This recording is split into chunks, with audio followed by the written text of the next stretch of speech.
اب ایک آیت آ رہی ہے جو آیات متشابہات میں سے ہے، تاحال اللہ الذی خلق سبع سماوات،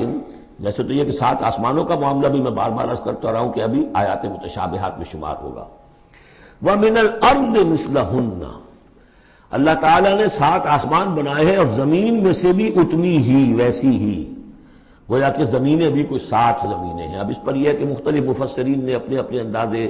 زمین کے 7 طبقات ہیں یا کچھ اور، لیکن بہرحال ابھی ہم نہیں سمجھ سکیں گے، کوئی 7 زمینیں بھی ہیں، کسی وقت آ کر یہ حقیقت منکشف ہو جائے گی۔ یتنزل الامر بینہن، اور یہ آسمان اور زمین کے درمیان اللہ کا امر نازل ہوتا ہے، جیسے کہ ہم پڑھا ہے سورہ سجدہ میں، یدبر الامر من السماء الى الارض ثم یعرج الیہ فی یوم کان مقدارہ الف سنۃ مما تعدون۔ یہ 1000 سال کی اللہ تعالیٰ کی ایک پلاننگ ہوتی ہے،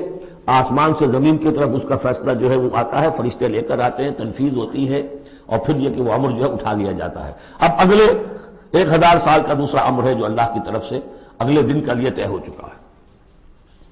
لِتَعْلَمُوا أَنَّ اللَّهَ عَلَىٰ كُلِّ شَيْءٍ قَدِيرٌ، تمہیں اس کا یقین رہنا چاہیے کہ اللہ تعالیٰ ہر چیز پر قادر ہے۔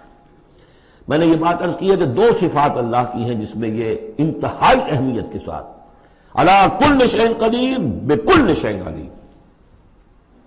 ان 2 صفات کا تو مراقبہ اتنا گہرا ہونا چاہیے کہ کبھی شک نہ آنے پائے کسی چیز کے بارے میں۔ وَأَنَّ اللَّهَ قَدْ أَحَاطَ بِكُلِّ شَيْءٍ عِلْمًا، دیکھیے دوسری بھی آ گئی علم، اور یہ کہ اس نے ہر شے کا اس کے علم کا احاطہ کیا ہوا ہے، نہ اس کی قدرت سے باہر کچھ ہے نہ اس کے علم سے باہر کچھ ہے۔